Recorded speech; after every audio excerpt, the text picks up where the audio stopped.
നമുക്ക് തുടങ്ങാം കേട്ടോ. Good evening. Good evening. Good evening.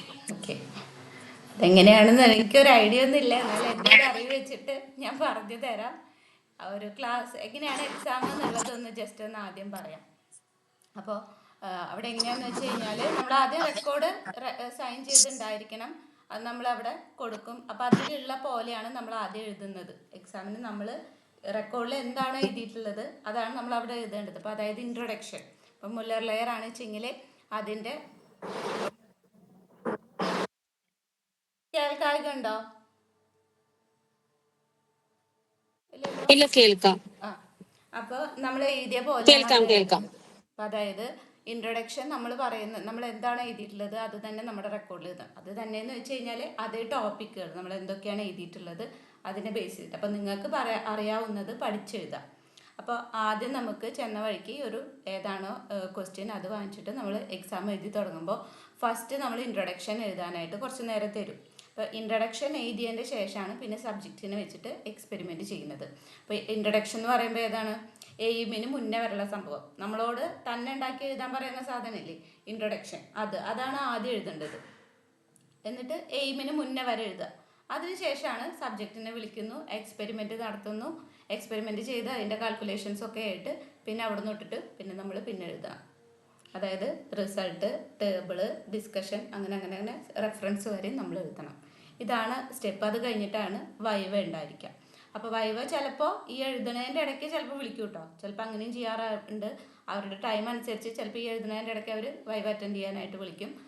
Viva അങ്ങനെ കുഴപ്പമൊന്നും ആവാറില്ല. അപ്പോൾ മുല്ലർ ലെയർ ആണെന്ന് വെച്ചെങ്കിൽ അല്ലെങ്കിൽ അതിനോട് ബേസ് ചെയ്തിട്ടുള്ള ക്വസ്റ്റ്യൻസ് തന്നെയായിരിക്കും ചോദിക്കുക. അപ്പോൾ വല്ലാണ്ട് ടെൻഷൻ അടിക്കേണ്ട. അപ്പോൾ സൈക്കോളജി എന്താണെന്ന് ജസ്റ്റ് ഒന്ന് ഇൻട്രൊഡക്ഷൻ പഠിച്ചു വയ്ക്കുക. അത് കഴിഞ്ഞിട്ട് പിന്നെ നമ്മുടെ എക്സ്പെരിമെൻ്റ് ഏതാണോ അതിനെക്കുറിച്ച് പഠിക്കുക. നമ്മുടെ ടെക്സ്റ്റിലുള്ള അതേ സംഭവങ്ങൾ തന്നെ പഠിച്ചാൽ മതി. പെർസെപ്ഷൻ എന്താണ്, പിന്നെ ഇല്യൂഷൻ അതിൽ എന്താണ് വരുന്നത്. അപ്പോൾ പെർസെപ്ഷൻ്റെ സ്റ്റേജസ് ഒക്കെ ഒന്ന് ജസ്റ്റ് മനസ്സിലാക്കുക. ഇല്യൂഷൻ എന്താണ്, അതേപോലത്തെ സംഭവങ്ങൾ. അപ്പോൾ നമുക്ക് വേണമെങ്കിൽ ഇന്ന് തിയറി ഒന്ന് കുറച്ച് എടുക്കണോ? എന്താ വേണ്ടത്? തിയറി ഒന്ന് ജസ്റ്റ് പറയണോ? ഞാൻ ഒരു ഡൗട്ട് ചോദിച്ചോട്ടെ. നമ്മള് റെക്കോർഡിൽ എഴുതുമ്പോൾ ആദ്യം സൈക്കോളജിക്കൽ ടെസ്റ്റിംഗ് എന്താണെന്നോ അതിനെ കുറിച്ച് എഴുതുന്നുണ്ടല്ലോ, അത് കഴിഞ്ഞിട്ടല്ലേ എക്സ്പെരിമെന്റിന്റെ ഇൻട്രൊഡക്ഷൻ എഴുതുന്നേ? സൈക്കോളജിക്കൽ ടെസ്റ്റിംഗ് അപ്പം എഴുതണ്ട, നമ്മൾ ഏതാണ് എക്സ്പെരിമെന്റ് കിട്ടുന്നത് അത് എഴുതിയാൽ മതി അല്ലേ? അതിന്റെ ഇൻട്രൊഡക്ഷൻ തൊട്ട് എഴുതാൻ. ഓക്കെ. ജയചന്ദ്ര സാറ് ഞങ്ങളോട് പറഞ്ഞത് ക്ലാസ്സിന് ഈ മുള്ളർ ലെയറും മെമ്മറി ഡ്രമ്മും വെക്കും. അപ്പൊ ഏതെങ്കിലും ഒന്നായിരിക്കും നിങ്ങൾക്ക് കിട്ടുക. അത് കഴിഞ്ഞിട്ട് ഇപ്പൊ നമ്മള് റെക്കോർഡിൽ എഴുതി എല്ലാം എഴുതണം എന്ന് പറഞ്ഞു. അപ്പൊ എനിക്കൊരു കൺഫ്യൂഷൻ തോന്നി. ആദ്യം സൈക്കോളജിക്കൽ ടെസ്റ്റിങ്ങിനെ കുറിച്ച് എഴുതുന്നുണ്ടല്ലോ, അത് വേണോ? ടെസ്റ്റിംഗ് എഴുതാറില്ല. നമുക്ക് വേണ്ട അല്ലേ? നമുക്ക് ഈ ഒരു എക്സ്പെരിമെന്റ് ഏതാണോ അത് മാത്രം എഴുതിയാൽ മതി. അങ്ങനെയാണ് ശരിക്കും. ഇപ്പോൾ അവിടെ വരുന്ന ആൾക്കാര് എങ്ങനെയാണ്, അവിടുത്തെ സാറുമാർ തന്നെയാണ്, കുഴപ്പമൊന്നും ഉണ്ടാവില്ല. പുറമത്തെ ആൾക്കാരുണ്ടായിരിക്കും, എന്നാലും പ്രശ്നം ഉണ്ടാവില്ല. അത് ആദ്യം എഴുതുക, എന്നിട്ട് പിന്നെ എക്സ്പെരിമെന്റിലോട്ട് പോകണം. അപ്പൊ എന്താണ് വേണ്ടത്? തിയറി ഒന്ന് ജസ്റ്റ് ഒന്ന് ആദ്യം ഡിസ്കസ് ചെയ്യണോ? പേപ്പർ അവിടെ ഉണ്ടാവൂലോ അല്ലെ? പേപ്പർ നമ്മൾ കൊണ്ടുപോലെ പേപ്പർ അവിടെ നിന്ന് പ്രൊവൈഡ് ചെയ്യും. അവിടുന്ന് തരും, നമ്മൾ അതിൽ എഴുതും. അപ്പൊ നമുക്ക് ജസ്റ്റ് ഒന്ന് ആദ്യം ഒന്ന് തിയറി ഒന്ന് പറഞ്ഞു പോവാം. ഓക്കെ. അപ്പോൾ എല്ലാവരും എക്സ്പെരിമെന്റ് അറ്റൻഡ് ചെയ്ത കാരണം കൊണ്ട് ആ ഒരു അപ്പാരറ്റസ് ഒക്കെ കണ്ട കാരണം കൊണ്ട് വലിയ ബുദ്ധിമുട്ടുണ്ടായിരിക്കില്ല. ഞാൻ എന്നാലും ജസ്റ്റ് ഇതിലൊന്ന് പിക്ചർ ഒന്ന് ആഡ് ചെയ്യുന്നുണ്ട്, കാരണം നമുക്ക് അതിൻ്റെ ഡയറക്ഷൻസ് ഒക്കെ ഒന്നും കൂടി ഓർത്തെടുക്കാനായിട്ട് കേട്ടോ. അപ്പോൾ ജസ്റ്റ് തിയറി ഒന്ന് ആദ്യം പറഞ്ഞു പോകുന്നുണ്ട്. അപ്പോൾ മുല്ലർ ലെയർ ഇല്യൂഷനാണ്. ഇൻട്രഡക്ഷനിൽ നമ്മൾ പെർസെപ്ഷൻ ആദ്യം എന്ത് വേണം? എക്സ്പെരിമെന്റ് നമ്പർ എഴുതുന്നു, ഡേറ്റ് എഴുതുന്നു, പിന്നെ introduction. Perception is the organization, identification and interpretation of sensory information in order to fabricate a mental representation through the process of transduction, which senses in the body and transforms signals from the environment into encoded neural signals. വളരെ സിമ്പിളായിട്ട് പറഞ്ഞാൽ എന്താണ് perception എന്ന് പറയുന്നത്? നമ്മൾ interpret ചെയ്യാണ്. നമ്മുടെ ചുറ്റും ഒരുപാട് കാര്യങ്ങൾ ഉണ്ടായിരിക്കും, നമ്മൾ അതിനെ ഇൻ്റർപ്രറ്റ് ചെയ്യുന്നു. എങ്ങനെയൊക്കെ?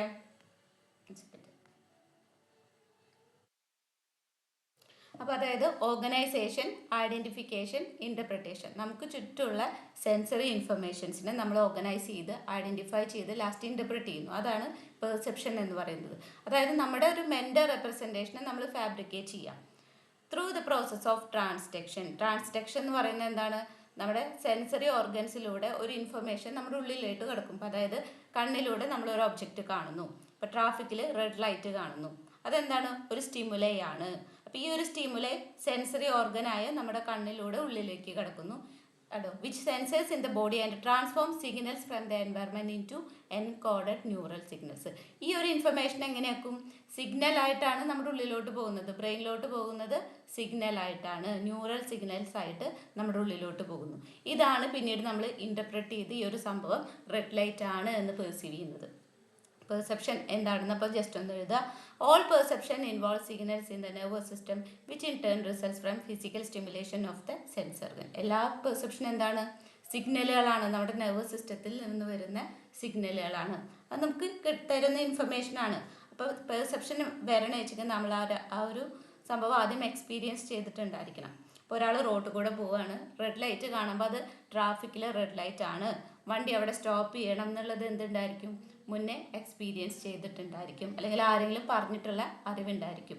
അങ്ങനെയുള്ള ഒരു സംഭവം മാത്രമേ നമുക്ക് എന്ത് ചെയ്യാനായിട്ട് പറ്റുള്ളൂ? പെർസീവ് ചെയ്യാനായിട്ട്, അല്ലെങ്കിൽ പെർസെപ്ഷൻ എന്നൊരു പ്രോസസ്സിലോട്ട് എത്താനായിട്ട് പറ്റുള്ളൂ.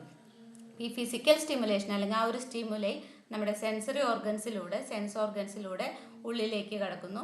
അത് ട്രാൻസ്ഡക്ഷൻ പ്രോസസ്സിലൂടെ, അതായത് ന്യൂറൽ സിഗ്നൽസ് ആയിട്ട് ബ്രെയിനിലെത്തുന്നു. ബ്രെയിനാണ് നമുക്ക് ഇത് ഐഡൻറ്റിഫൈ ചെയ്ത് ഇൻ്റർപ്രിട്ടേഷൻ ചെയ്ത് തരുന്നത്. അങ്ങനെയാണ് പെർസെപ്ഷൻ നടക്കുന്നത്. ഇനി അതിൽ വരുന്നതാണ് നമ്മുടെ സബ്ജക്റ്റിലോട്ട് കിടക്കുക. എന്താണ്? ഇല്യൂഷൻ. ഇല്യൂഷൻ എന്ന് പറയുന്നത് എന്താണ്? നമ്മുടെ പെർസെപ്ഷനിൽ വരുന്ന ഒരു മിസ്റ്റേക്ക് അല്ലെങ്കിൽ എറർ, പെർസെപ്ഷനിൽ വരുന്ന ഒരു എററാണ് illusion. Illusion is a distortion of the senses, revealing how the brain normally organizes and interprets sensory stimulation. While illusion distort reality, they are generally shared by most people. എന്താണ്? റിയാലിറ്റീനെ distort ചെയ്യാണ്, മിസ്ഇൻ്റർപ്രിട്ടേഷൻ ആണ്. Illusion എന്ന് പറയുന്നത് എന്താണ്? മിസ്ഇൻ്റർപ്രിട്ടേഷൻ ആണ്. അതായത് ഒരു object അല്ലെങ്കിൽ ഒരു സ്റ്റിമുലൈ ഉണ്ടായിരിക്കും, അതിനെ നമ്മൾ മിസ്ഇൻ്റർപ്രിറ്റ് ചെയ്യുക, മിസ് പെർസെപ്ഷൻ ആണ് ഇല്യൂഷൻ എന്ന് പറയുന്നത്. അപ്പോൾ ഇല്യൂഷൻ റിയാലിറ്റീനെ ഡിസ്റ്റോർട്ട് ചെയ്യുന്നു. And generally shared by most people. ഒരുവിധ ആൾക്കാർക്കൊക്കെ കോമൺ ആയിട്ട് എന്തുണ്ടായിരിക്കാം? ഇല്യൂഷൻ സംഭവിക്കാറുണ്ട് അല്ലേ? ഇപ്പം നമ്മൾ എക്സാമ്പിളൊക്കെ വേണമെങ്കിൽ ഇവിടെ എഴുതാം. ഇല്യൂഷൻ പറഞ്ഞിട്ട് നമുക്ക് എന്ത് എഴുതാം? എക്സാമ്പിൾ എഴുതാം. എന്താണ്? നമ്മൾ നൈറ്റിലൊരു റോപ്പ് കണ്ടു കഴിഞ്ഞാൽ അത് സ്നേക്ക് ആണെന്ന് തെറ്റിദ്ധരിക്കുന്നു. പിന്നെ ഓഡിറ്ററി ഇല്യൂഷൻസ് ഉണ്ട്. പരിചയമുള്ള ഒരാളുടെ അല്ലെങ്കിൽ പരിചയമില്ലാത്ത ഒരാളുടെ സൗണ്ട് കേട്ട് കഴിഞ്ഞാൽ പരിചയമുള്ള ആളുടെ വോയിസ് ആയിട്ട് നമ്മൾ തെറ്റിദ്ധരിക്കുന്നു. ഇതൊക്കെ എക്സാമ്പിൾസ് ഇവിടെ. അപ്പോൾ ഇല്യൂഷൻ എഴുതിയിട്ട് നമുക്ക് എക്സാമ്പിൾസ് ഇതിൽ ഉൾക്കൊള്ളിക്കാം. അപ്പോൾ കൂടുതൽ എന്താണ്? Illusions may occur with more of the human senses, but visual illusions are most well known because vision often dominates the other senses. Illusions എല്ലാ സെൻസറി ഓർഗൻസിലും ഉണ്ടാവാറുണ്ട്. ഓഡിറ്ററി ഇല്യൂഷൻസ്, ടാക്ടൈൽ ഇല്യൂഷൻ ഒക്കെ ഉണ്ടാവാറുണ്ട്. കൂടുതലും എന്താണ്? വിഷ്വൽ ഇല്യൂഷൻസ് ആണ് കൂടുതലും സംഭവിക്കാറുള്ളത്. കാരണം vision often dominates the other senses. അപ്പോൾ അതുകൊണ്ട് വിഷ്വൽ ഇല്യൂഷനാണ് കൂടുതൽ ഉണ്ടാവാറ്. അപ്പോൾ 1-2 എക്സാമ്പിളും എഴുതി വയ്ക്കാം. The term illusion refers to a specific form of sensory distortion. Unlike hallucination, which is distortion is in the absence of real stimulus, and illusion describes a misinterpretation of a true sensation. Hallucination എന്ന് പറയുന്നത് എന്താണ്? അവിടെ ഒരു stimulus ഇല്ലാതെ നമ്മൾ perceive ചെയ്യുക, അതാണ് hallucination. ഇല്ലാത്തൊരു സംഭവത്തിനെ നമ്മൾ പെർസീവ് ചെയ്യുന്നതാണ് ഹാലൂസിനേഷൻ. അതിൻ്റെ നേരെ ഓപ്പോസിറ്റാണ് എന്ത്? നേരെ ഓപ്പോസിറ്റ് എന്നല്ല, ഇല്യൂഷൻ എന്ന് പറയുന്നത് എന്താണ്? ഒരു സ്റ്റിമുലൈ ഉണ്ടായിരിക്കും, അതിനെ മിസ്ഇൻ്റർപ്രിട്ടേഷൻ ചെയ്യാം. കണ്ടോ? Illusion describes a misinterpretation of a true sensation. ഇത്രയും കാര്യങ്ങൾ നമുക്ക് എഴുതാം. ഇത് തന്നെ എഴുതണമെന്നില്ല, നിങ്ങൾ പഠിച്ചത് അല്ലെങ്കിൽ നിങ്ങൾ റെക്കോർഡിൽ എഴുതിയത് എഴുതാം. ഇനി അതും കോപ്പി ചെയ്യണമെന്നില്ല, നിങ്ങൾക്ക് അറിയാവുന്നത് എഴുതാം. ഇപ്പോൾ എക്സാമ്പിളൊക്കെ വെച്ച് എഴുതി കഴിഞ്ഞ് കഴിഞ്ഞാൽ നമുക്ക് കുറച്ചും കൂടി പേജസ് എഴുതാനായിട്ട് പറ്റും. ഓക്കെ ആണ് ഇത്രയും.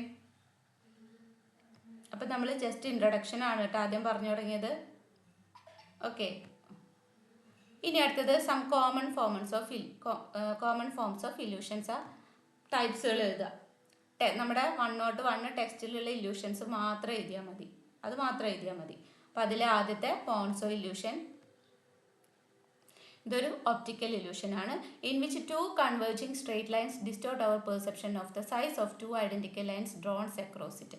അതായത് എക്സാമ്പിൾ റെയിൽ ട്രാക്ക് കൊടുത്തിട്ടുണ്ട് നമ്മുടെ പിക്ചറിൽ. ഇതേ ഇങ്ങനെ ഒരു 2 റെയിൽ ട്രാക്കിൻ്റെ ഇടയിൽ സെയിം ലെങ്ത് ഉള്ള 2 ലൈൻസ് വരച്ചിട്ട് അതെന്താണ് നമുക്ക് പെർസീവ് ചെയ്യുമ്പോൾ അത് 2 ലെങ്ത് ആണെന്നുള്ളത് തോന്നും. ഇതാണ് പോൺസോ ഇല്യൂഷൻ. അപ്പോൾ അത് it is an optical illusion. ഇതൊരു ഒപ്റ്റിക്കൽ ഇല്യൂഷൻ ആണ്. In which 2 converging straight line, കണ്ടോ, രണ്ട് കൺവേർജിങ് സ്ട്രേറ്റ് ലൈൻസ് ഉണ്ടായിരിക്കും.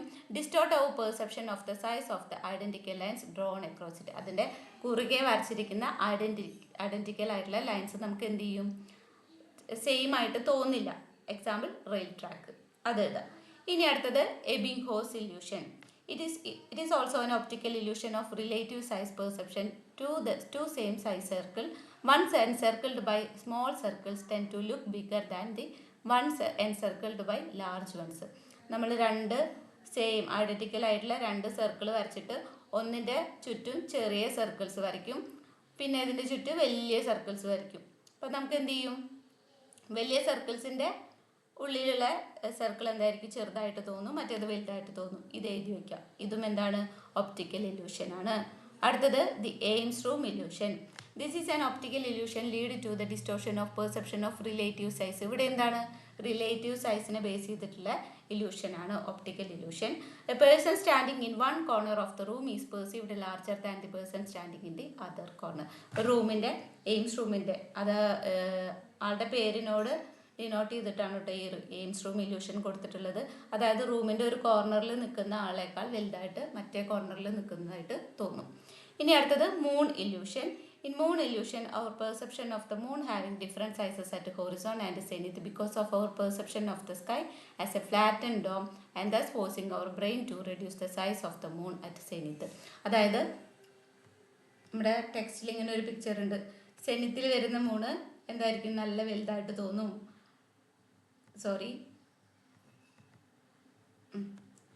നേരെ മുകളിൽ വരുന്നത് എന്തായിട്ട് തോന്നും, ചെറുതായിട്ട് തോന്നും. കാരണം നമ്മൾ എന്താണ്, അവിടെ സ്കൈൻ്റെ, ആകാശത്തിനെയാണ് നമ്മൾ ഫോക്കസ് ചെയ്യുന്നത്. അതിനെ റിലേറ്റ് ചെയ്ത് വരുമ്പോൾ നമുക്ക് മൂൺ അവിടെ ചെറുതായിട്ട് തോന്നും. ഇതാണ് മൂൺ ഇല്യൂഷൻ. പിന്നെ അടുത്തത് ഏറ്റവും ലാസ്റ്റാണ് നമ്മൾ മുല്ലർ ലെയർ എഴുതുന്നുള്ളൂ കേട്ടോ. അപ്പോൾ അത് ആദ്യം കൊണ്ട് എഴുതരുത്. ബാക്കിയുള്ളത് 4 എണ്ണോ 5 എണ്ണോ നിങ്ങൾക്ക് അറിയാവുന്നതൊക്കെ എഴുതിയതിന് ശേഷം ഏറ്റവും ലാസ്റ്റ് മുല്ലർ ലെയർ ഇല്യൂഷൻ എഴുതുക. അത് കുറച്ചും കൂടി വിശദീകരിച്ച് എഴുതുക. മറ്റുള്ളതൊക്കെ കുറേശ്ശെ എഴുതിയാൽ മതി. മുല്ലർ ലെയർ എന്ത് വേണം, കുറച്ചും കൂടി ഒരു 10-20 സെൻറ്റൻസ് ആക്കിയിട്ട് എഴുതാൻ പറ്റുവെച്ചെങ്കിൽ എഴുതാം. Muller Lyer illusion. The Muller layer illusion is a geometrical optical illusion in which two straight lines of the same length appear to be of different length. Muller layer എന്താണ്, geometrical optical illusion ആണ്. അങ്ങനെ തന്നെ എഴുതണം കേട്ടോ. കാരണം അവിടെ geometrical എന്ന് പറയാൻ കാരണം എന്താ, അവിടെ സ്ട്രെയിറ്റ് ലൈൻസ് നമ്മളായിട്ട് വരച്ചിട്ടുണ്ടാക്കുന്നതാണ്. Geometrical optical illusion in which two straight lines of the same length appear to be of different length. Same ലെങ്ത്തുകൾ നമുക്ക് ഡിഫറെൻ്റ് ആയിട്ട് തോന്നും. The line with inward pointing arrow seem shorted. Inward pointing കൊടുത്തത് shorter ആയിട്ട് തോന്നും than the line with outward pointing arrow. Outward pointing എയറോനേക്കാൾ അല്ലെങ്കിൽ ആ ലൈനേക്കാൾ ചെറുതായിട്ട് നമുക്ക് ഇൻവാർഡ് പോയിൻറ്റിംഗ് കൊടുത്തത് ചെറുതായിട്ട് തോന്നും. This illusion was devised by Franz Carl Muller Lyer, a German sociologist, in the year 1889. പഠിച്ചു വെച്ചോട്ടെ, എന്തായാലും എഴുതണം. A German sociologist. കാരണം നമ്മൾ എക്സ്പെരിമെൻ്റ് ആണ്, നമ്മൾ എക്സാമിന് എഴുതുന്ന പോലെ, തിയറി എക്സാമിന് എഴുതുന്ന പോലെയല്ല. നമുക്ക് ഈ 2 or 3 അല്ലെങ്കിൽ 4 എക്സ്പെരിമെൻ്റ് ആണ് ആകെ പഠിക്കാനുള്ളത്. അപ്പോൾ അത് ആരാണ് കൊണ്ടുവന്നത് എന്നുള്ളത് നമ്മൾ എഴുതണം കേട്ടോ. Franz Carl Muller Lyer, a German sociologist, in the year 1889. ഇത്രയും നമ്മൾ ഫസ്റ്റ് എഴുതും. ഇൻട്രഡക്ഷൻ ആയില്ലേ, ഇത്രയും നമ്മൾ ഫസ്റ്റ് എഴുതിയിട്ട് പിന്നെ അതിന് ശേഷമാണ് എന്ത്, നമ്മൾ എയിം, മെത്തേഡ് എന്നുള്ള അതിന് ശേഷം നമ്മൾ സബ്ജക്റ്റ് ആയിട്ട് അവിടെ എക്സാം നടത്തും, എക്സ്പെരിമെൻ്റ് നടത്തും. എന്നിട്ടാണ് പിന്നെ എയിം, മെത്തേഡ് അങ്ങനത്തെ കാര്യങ്ങളൊക്കെ എഴുതുന്നത് ലാസ്റ്റ് റിസൾട്ടിന് ശേഷം. ഓക്കെ, അപ്പം ഇനി സബ്ജക്റ്റിനെ വിളിക്കുന്നു. സബ്ജക്റ്റിനെ വിളിച്ചു കഴിഞ്ഞാൽ നമ്മൾ കൊണ്ടുപോയ സബ്ജക്റ്റ് ആയിരിക്കില്ല നമുക്ക് തരിക, വേറൊരു സബ്ജക്റ്റ് നമ്മൾ കിട്ടും.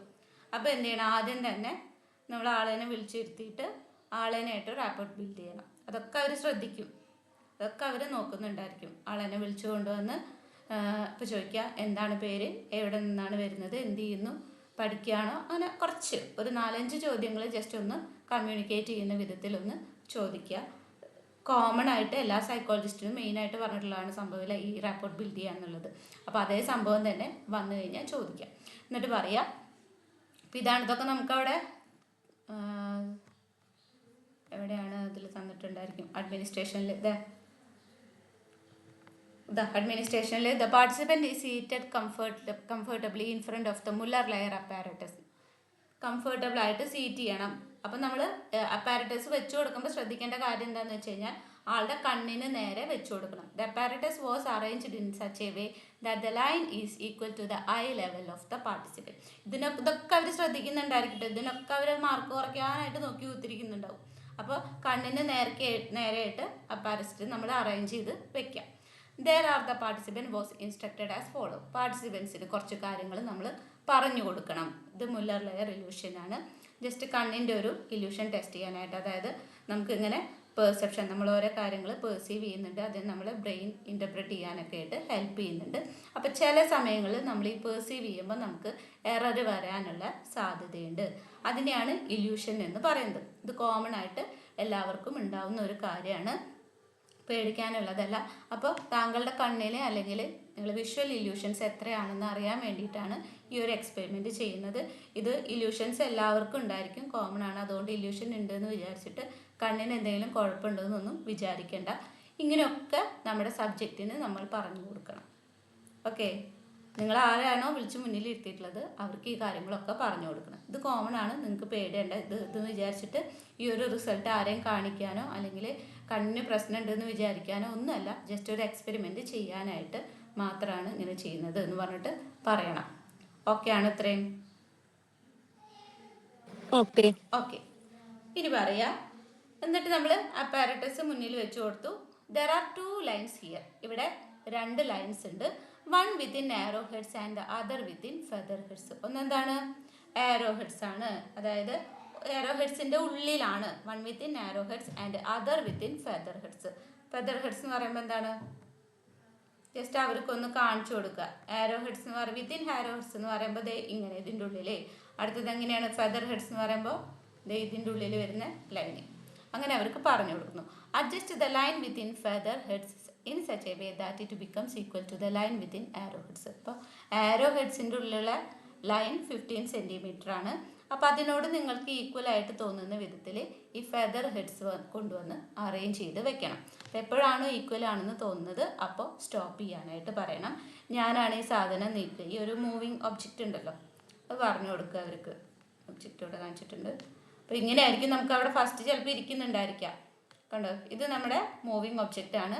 അവരോട് പറയാം, ഈ ഒരു ഒബ്ജക്റ്റ്, ഈ മൂവിങ് ഒബ്ജക്റ്റ് ഞാനിങ്ങനെ പതുക്കെ നിൽക്കണം കേട്ടോ, പതുക്കെ നിൽക്കണം കേട്ടോ, തീരെ സ്പീഡിലാക്കരുത്, വളരെ പതുക്കെ നിൽക്കുക. എന്നിട്ട് അപ്പോൾ നമ്മളാണ് എക്സ്പെരിമെൻ്റർ, മുന്നിലിരിക്കുന്ന ആൾ. അപ്പോൾ ഈ ഒരു ഭാഗം കാണത്തക്ക വിധത്തിലാണ് നമ്മൾ ആരെന്നെ എടുത്തുന്നത്? പാർട്ടിസിപ്പൻറ്റിനെ എടുത്തുന്നത്. അപ്പോൾ ആളോട് പറയും, ഈ ഒബ്ജക്റ്റ് ഞാനിങ്ങനെ മൂവ് ചെയ്യും, അപ്പോൾ സെയിം ആണ്, 2 ലെങ്ത്തും സെയിം ആണെന്ന് തോന്നുമ്പോൾ എന്നോട് സ്റ്റോപ്പ് എന്ന് പറയാം. അപ്പം ഞാൻ നിർത്തും. അപ്പോൾ ഇതിൻ്റെ പിന്നിലുള്ള അളവ് നമ്മൾ നോക്കി എഴുതും. ഇത്രയും കാര്യങ്ങൾ അവർക്ക് പറഞ്ഞു കൊടുത്തു. ഇനി അടുത്തത് എന്താ വേണ്ടതെന്ന് വെച്ച് കഴിഞ്ഞാൽ, in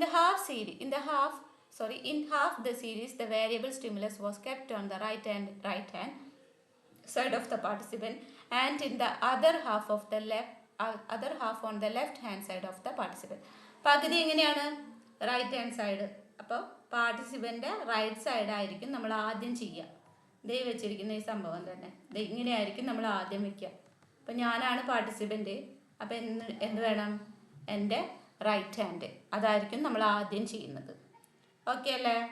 അതിന് ശേഷമാണ് അടുത്ത പകുതി ലെഫ്റ്റ് വെച്ചിട്ട് ചെയ്യുന്നത്. പാർട്ടിസിപ്പൻ്റെ റൈറ്റും ലെഫ്റ്റാണ് കേട്ടോ. നമ്മളവിടെ എക്സ്പെരിമെൻറ്റ് ചെയ്തപ്പോൾ നിങ്ങൾക്ക് മനസ്സിലായില്ലേ? പാർട്ടിസിപ്പൻ്റെ റൈറ്റ് ആദ്യം ചെയ്യുന്നു and then left ചെയ്യുന്നു.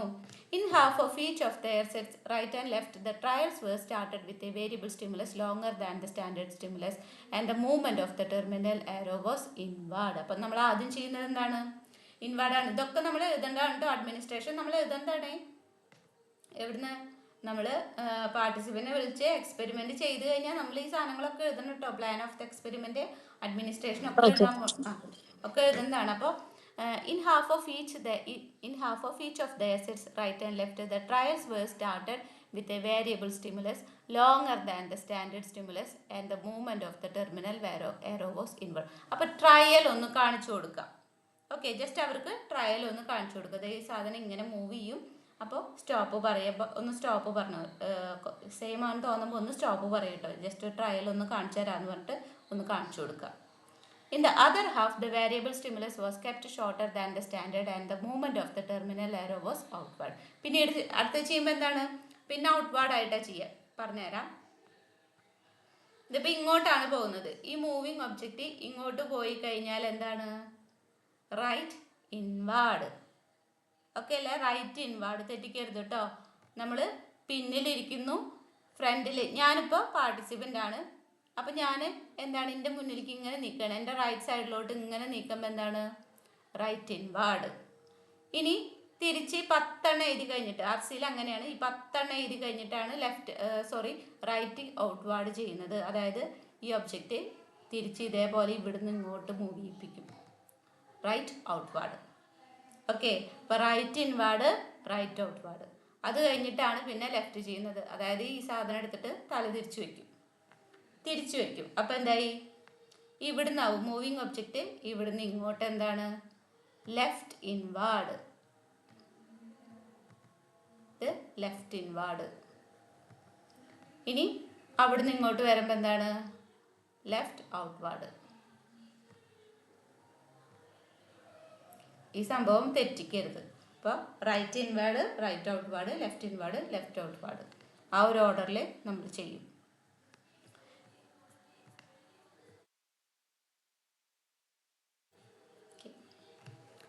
There were consequently 4 combinations of conditions: right outward, right inward, left outward, left inward, in a total of 8 settings in a set of 10 observations of a kind. Complete counterbalancing of the space right and left and movements outward and inward conditions was achieved by following sequences. അതായത് right outward ചെയ്ത് കഴിഞ്ഞാൽ പിന്നെ left inward. അതങ്ങനെയാണ് order. ശരിക്കും അങ്ങനെയാണ് ചെയ്യേണ്ടത്. അതായത് കണ്ടോ, പിക്ചർ ഒന്നും കൂടി പോവുകയാണ്. റൈറ്റ് ഔട്ട്വാർഡ് ചെയ്തു, റൈറ്റ് ഔട്ട്വാർഡ്. പിന്നെ അടുത്തത് ലെഫ്റ്റ് ഇൻവാർഡ് ആണ്. അതായത് തിരിച്ച് നമുക്ക് പറഞ്ഞു എന്നുള്ളത് അവിടെ എങ്ങനെയാ? ഒരേ സൈഡ് തന്നെ ആദ്യം ചെയ്യാനാണ് പറഞ്ഞേക്കുന്നത് അല്ലേ? ഇപ്പം റൈറ്റ് ഇൻവാർഡ് ആണ് ചെയ്യുന്നത് വെച്ചെങ്കിൽ അത് 10 ചെയ്യാം.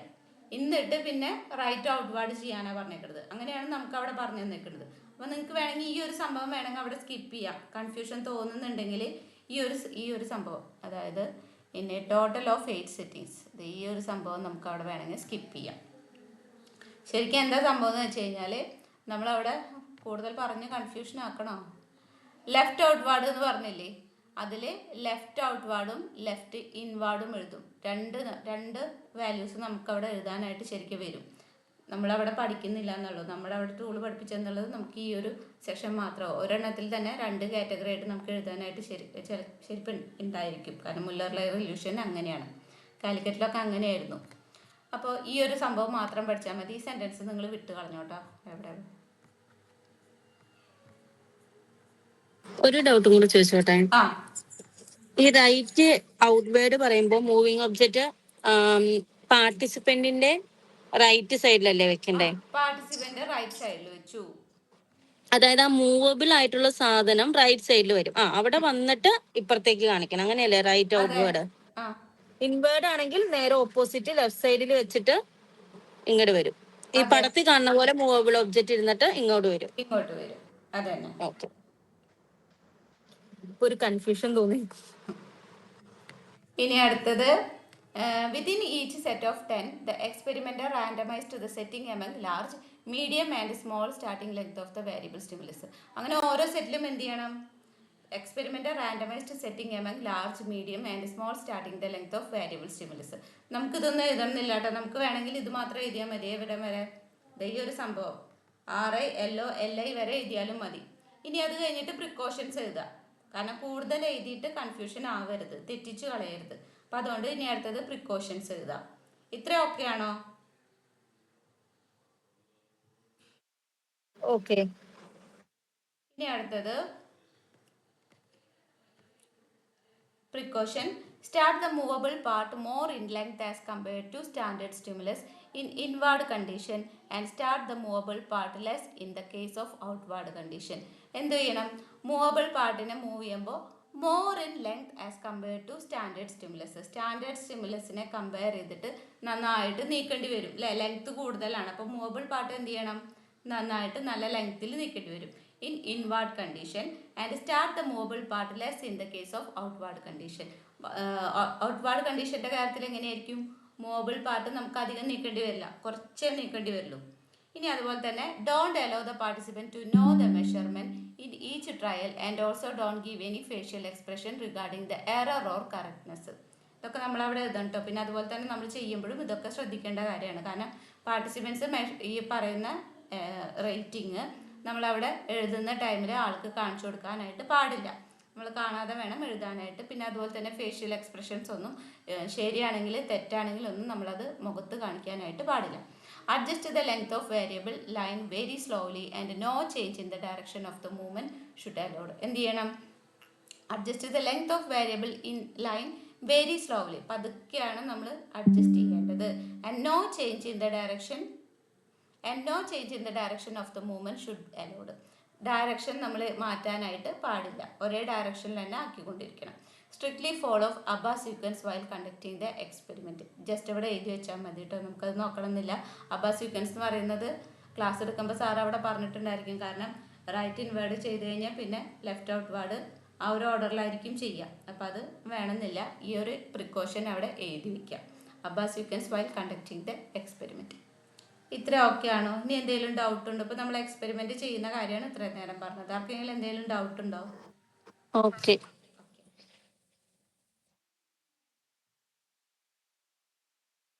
ഇനി അത് കഴിഞ്ഞ് കഴിഞ്ഞാൽ ഇപ്പോൾ എക്സ്പെരിമെൻറ്റിൻ്റെ പ്രൊഫൈൽ എഴുതുന്ന ടൈമിൽ പേര് എഴുതാനായിട്ട് പാടില്ല. ഏജ് എഴുതാൻ, ജെൻഡർ ജസ്റ്റ് ഏതാണെന്ന് ഇൻഡിക്കേറ്റ് ചെയ്യുക. പേര് ഇതുപോലെ തന്നെ നമ്മൾ ഇനീഷ്യൽ മാത്രമാക്കിയിട്ട് എഴുതുക. പിന്നെ എക്സ്പെരിമെൻറ്റേഴ്സ് പ്രൊഫൈൽ നമ്മുടെ അതേപോലെ തന്നെ എഴുതാൻ പാടുള്ളൂ കേട്ടോ. മെറ്റീരിയൽസ് റിക്വയർഡ് എഴുതുക.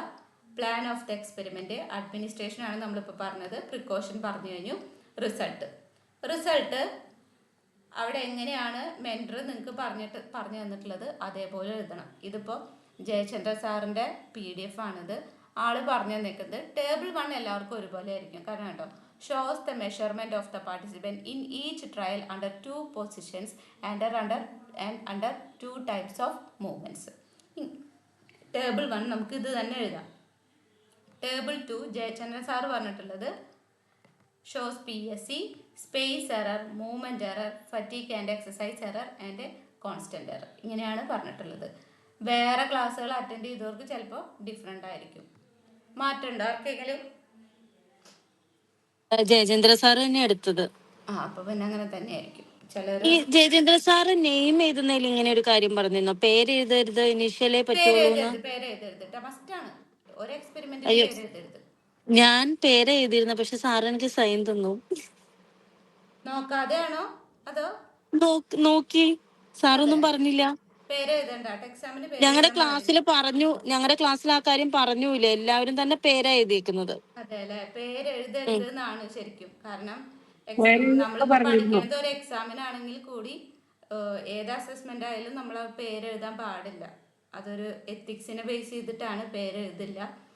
എന്തെങ്കിലും അവിടെ അതിനൊന്ന് അറിയാൻ വേണ്ടിയിട്ട് ജസ്റ്റ് ഒന്ന് ഇനീഷ്യലൊക്കെ അങ്ങനെയൊക്കെ കാണിച്ചിട്ടാണ് ഇടാറ്.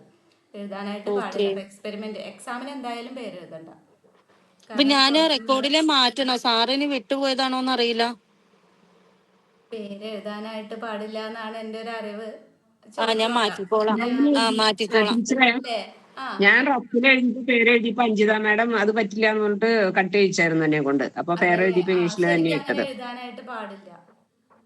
ഓക്കെ. ഒരു എത്തിക്സിനെ ബേസ് ചെയ്തിട്ടാണ്. കാരണം പേര് ഇതിപ്പോ ജസ്റ്റ് എക്സാമിന് വേണ്ടിയിട്ട് നമ്മൾ പഠിക്കുന്നു, അല്ലെങ്കിൽ നമ്മളൊരു സൈക്കോളജിസ്റ്റ് ആണെങ്കിൽ കൂടി അങ്ങനെ ഒരു അസസ്മെന്റ് ചെയ്യുന്ന ടൈമിൽ നമ്മൾ പേര് എഴുതാനായിട്ട് പാടില്ല. അങ്ങനെയുണ്ട്. അപ്പൊ അതാണ് പേര് എഴുതണ്ട. എക്സാമിന് എന്തായാലും എഴുതണ്ട. റെക്കോർഡിന്റെ കാര്യം വേണമെങ്കിൽ ഒന്ന് ആരോടെ അടുത്തെങ്കിലും ഒന്ന് ചോദിച്ചു നോക്കാം. ഇനിയിപ്പോൾ അങ്ങനെ വെക്കുന്നതുകൊണ്ട് ബുദ്ധിമുട്ടുണ്ടോ എന്നുള്ള കാര്യം. അല്ല, ആ പേജില് സൈൻ ഒന്നും ഇല്ല. എനിക്ക് ആ പേപ്പർ മാറ്റാവുന്നേ ഉള്ളൂ. ഞാനത് സ്പൈറൽ പ്രിന്റ് ചെയ്യുന്നേ ഉള്ളൂ. ഓക്കെ.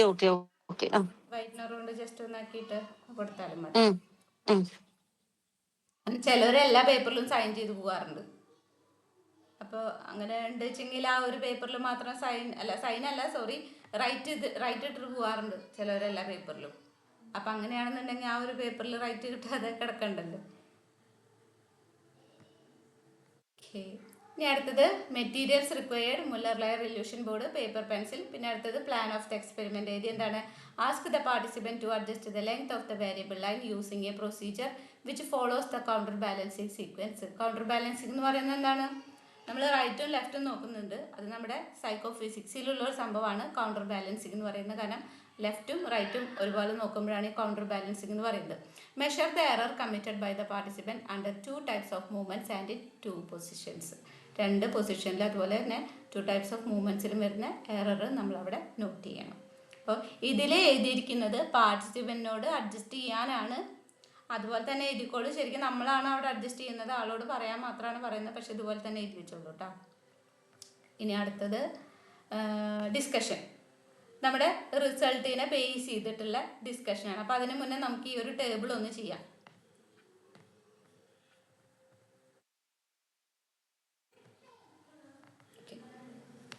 അപ്പോൾ the length of the line perceived by the participant in different trials. Table 1 എങ്ങനെ എഴുതി എന്ത് ചെയ്യാണ്. അപ്പോൾ ടേബിൾ 1 ഇതാണ് വെച്ചെങ്കിൽ നമ്മളിവിടെ table 1 shows the measure of the participants. കുഴപ്പമില്ല.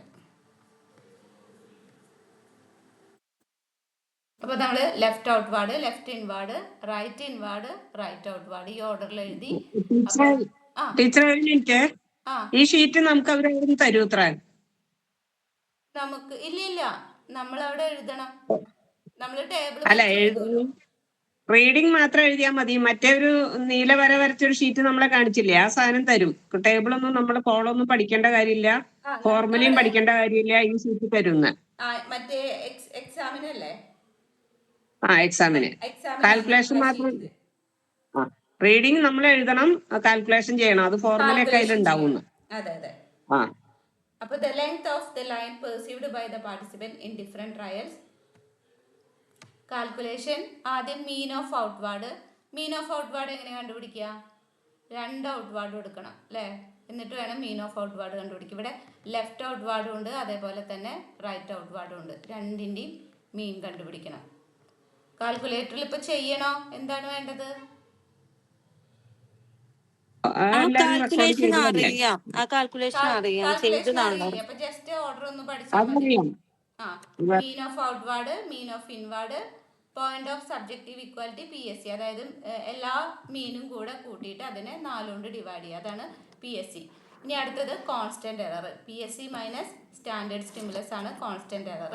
സ്റ്റാൻഡേർഡ് സ്റ്റിമുലസ് എന്ന് പറയുന്നത് നമുക്ക് അവിടെ 15 സെന്റിമീറ്റർ തന്നെയാണ്. ഇനി അടുത്തത് സ്പേസ് എറർ എങ്ങനെയാണ്? മീൻ ഓഫ് റൈറ്റ്, അതായത് in plus out minus mean of left. അങ്ങനെയാണ് നമ്മൾ ഡിവൈഡഡ് ബൈ 2 ഉണ്ട് കേട്ടോ. അങ്ങനെയാണ് space error. Next movement error, അതായത് mean of inward, right left, mean of outward, അതാണ് മൂവ്മെന്റ് എറർ. Fatigue error. ഇത്രയും നമ്മൾ കാൽക്കുലേഷൻസ് കഴിഞ്ഞു. ഇനി ഇത് കഴിഞ്ഞിട്ടാണ് നമ്മൾ എന്ത് ചെയ്യുന്നത്? നെക്സ്റ്റ് ടേബിൾ വരയ്ക്കുന്നത്. അപ്പോൾ നെക്സ്റ്റ് ടേബിൾ ഇത് തന്നെ വരയ്ക്കുക. PSE, space error, movement error, fatigue exercise error and constant error. ഇനി discussion. The result of the experiment regarding the perceptual error is presented in the calculations and table. Table 1 shows the summary of means and various kinds of error. നമ്മൾ പറഞ്ഞ ഇത്രയും കാര്യങ്ങൾ കിട്ടിയ കാര്യങ്ങളൊക്കെ വെറുതെ എടുത്ത് എഴുതിയാൽ മതി. ആദ്യം എന്ത് എഴുതി? സ്റ്റാൻഡേർഡ് സ്റ്റിമുലസ് എന്ന് പറയുന്നത് 15 സെന്റിമീറ്റർ ആണ്. The participant perceives the line less as compared to standard stimulus in various trial in different conditions. Participant എന്താണ്? കൂടുതൽ ഇങ്ങനെ തന്നെയായിരിക്കും പെർസീവ് ചെയ്യുക, കുറവായിരിക്കും കൂടുതലും പെർസീവ് ചെയ്യുന്നത്. The results indicates mean of perceiving line is 9.05. The point of subjective equality. നമ്മൾ കണ്ടുവച്ച കാര്യങ്ങളൊക്കെ ഇവിടേക്ക് എടുത്തത്. Space error, error in direction is 0.02 centimetre. Movement error ഇന്നതാണ്. കോൺസ്റ്റന്റ് എറർ ഇങ്ങനെയാണ്. ഫറ്റീഗ് എറർ ഇങ്ങനെയാണ്. ഇങ്ങനെയുള്ള കാര്യങ്ങളൊക്കെ എടുത്തത്. This indicates there are more error in the perception line as compared to the standard stimulus of the participant. ഇവിടെ എന്തുണ്ട്? ഒരുപാട് error ഉണ്ട് compared to the standard stimulus of the participant. She committed. She he അത് നമ്മൾ തെറ്റിക്കരുത്. ചിലർ she he എഴുതരുത് എന്ന് പറയും, ചിലർ പാർട്ടിസിപ്പൻ്റ് എന്ന് മാത്രം എഴുതാൻ പാടുള്ളൂ എന്നൊക്കെ പറയും. അപ്പം നിങ്ങളുടെ മെൻറ്റർ എന്താണോ പറഞ്ഞിട്ടുള്ളത് അത് എഴുതുക. ചിലർ നിർബന്ധം പറയാറുണ്ട്. അപ്പോൾ she committed and error of 5.96 centimetre in perception. As the sign is negative, it indicates that she underestimated the standard stimulus in perception. Negative ആണെങ്കിൽ എന്താണ്? Underestimated the standard stimulus in perception, and the scores in space, movement, and fatigue error indicates that the participant is not disturbed by movement or direction in the experimental condition. അപ്പോൾ movement and fatigue error അത് നോക്കുക. അതുപോലെ തന്നെ space, ഇതൊക്കെ എന്താണ്? Not disturbed by movement or direction in the experimental condition. Movement കൊണ്ടുള്ള error ഒന്നും സംഭവിച്ചിട്ടില്ല, അല്ലെങ്കിൽ അതുകൊണ്ടുള്ള ഡിസ്റ്റർബൻസസ് ഒന്നും ഉണ്ടായിട്ടില്ല എന്നുള്ളത് എഴുതാം. ഏറ്റവും ലാസ്റ്റ് കൺക്ലൂഷൻ, നമ്മുടെ ഒറ്റ sentence, the participant is susceptible to Muller Lyer illusion. Reference നമുക്ക് ഇത് കാണാപ്പാഠം പഠിച്ചിട്ട് പോവാം, എന്നിട്ട് എഴുതാം. ഒരു 1-2 എഴുതിയാൽ മതി. ടീച്ചറെ ഒരു സെക്കൻഡ്, റെഫറൻസ് എഴുതണ്ട, കാരണം നമ്മളപ്പോ ഒന്നും റെഫർ ചെയ്യുന്നില്ല എന്ന്. അത് അഞ്ജിതമ്മയുടെ എക്സാമിന് റെഫറൻസ് പറഞ്ഞു. എഴുതാറുണ്ട്, അതും കൂടെ നമ്മള് റെക്കോർഡ് ചെയ്യാൻ നേരത്ത് നമ്മൾ റെഫർ ചെയ്താണ് എഴുതണത്. എക്സാമിന് നമുക്ക് റെഫർ ചെയ്യാനൊന്നും ഇല്ലല്ലോ, അതുകൊണ്ട് റെഫറൻസ് വേണ്ട അവിടെ പറഞ്ഞു. ജയചന്ദ്ര സാറ് വന്ന് പറഞ്ഞിരുന്നു അങ്ങനെ തന്നെ എക്സാമിന് എഴുതണ്ട. ഈ അഞ്ജിത മാം കുറച്ച് കണ്ടന്റ് ഒക്കെ കുറച്ചിട്ട് ഇതായിട്ടുള്ള ഇതിലാണ് പറഞ്ഞു തന്നത്. കാരണം ഓർമ്മ വെക്കാൻ ബുദ്ധിമുട്ടായോണ്ടായിരിക്കും വേണമെങ്കിൽ. ജയചന്ദ്രൻ സാറും പറഞ്ഞിരുന്നു റെഫറൻസിന്റെ കാര്യം വേണ്ടാന്ന് പറഞ്ഞിരുന്നു. ജയചന്ദ്ര സാറും പറഞ്ഞിട്ടുണ്ട്, ഞാൻ നോട്ട് ചെയ്തിട്ടുണ്ടായിരുന്നു. പിന്നെ ഈ പറഞ്ഞ പോലെ ഡിസ്കഷൻ എഴുതുന്നതിൽ എന്തെങ്കിലും കണ്ടീഷൻസ് ആരെങ്കിലും പറഞ്ഞിരുന്നോ? ഡിസ്കഷൻ ഇതേപോലെ തന്നെയാ പറഞ്ഞത്, ഷീന്ന് തന്നെ യൂസ് ചെയ്തിരുന്നത്. അതെ അല്ലേ, കുഴപ്പമൊന്നുമില്ല, നമുക്ക് അതിനെ ബേസ് ചെയ്ത് അതുപോലെ തന്നെ എഴുതാം. പക്ഷെ എനിക്ക് തോന്നുന്നു പാർട്ടിസിപ്പന്റ് എന്ന് ഇതായിരിക്കും നല്ലത് എന്ന് തോന്നുന്നു, കാരണം എക്സാമിനറിന് ഇനി അത് പറ്റിയില്ലെങ്കിലും പാർട്ടിസിപ്പന്റ് എന്ന് എഴുതിയ കുഴപ്പമില്ലല്ലോ. കൂടുതലും ആ ഒരു വേർഡ്സ് യൂസ് ചെയ്യായിരിക്കും. ഇനിയിപ്പോൾ എങ്ങനെയാണെന്ന് അറിഞ്ഞുകൂടാ. ജെൻഡർ നമ്മൾ അവിടെ കൊടുക്കുന്ന സ്ഥിതിക്ക് കൊടുത്താലും കുഴപ്പമുണ്ടായിരിക്കില്ല. ചിലർ നിർബന്ധം പറയാറുണ്ട്. അഞ്ജിത മാം ഷീ ഹി എന്ന് മാത്രം എഴുതാനാണ് പറയാറ്, പാർട്ടിസിപ്പൻ്റ് ദേ എന്നൊന്നും എഴുതരുത് എന്നുള്ള കണ്ടീഷൻ പറയാറുണ്ട്. അപ്പോൾ ഓരോരുത്തരും ഓരോ രീതിയിൽ പറയാറുണ്ട്, നോക്കാം. ഓക്കെ, നമുക്കിനി ലെറ്റർ മെമ്മറൈസേഷനും കൂടെ ഇന്ന് എടുക്കാം. അപ്പോൾ ജസ്റ്റ് ഒന്ന് ബ്രേക്ക് ഇട്ടിട്ട് എടുക്കാം. ഒരു 8 മണിക്ക് സ്റ്റാർട്ട് ചെയ്യാം. ഓക്കെ, സെയിം ലിങ്ക് തന്നെയല്ലേ? ഇതേ ലിങ്ക് തന്നെ മതി കേട്ടോ, റീജോയിൻ ചെയ്താൽ മതി.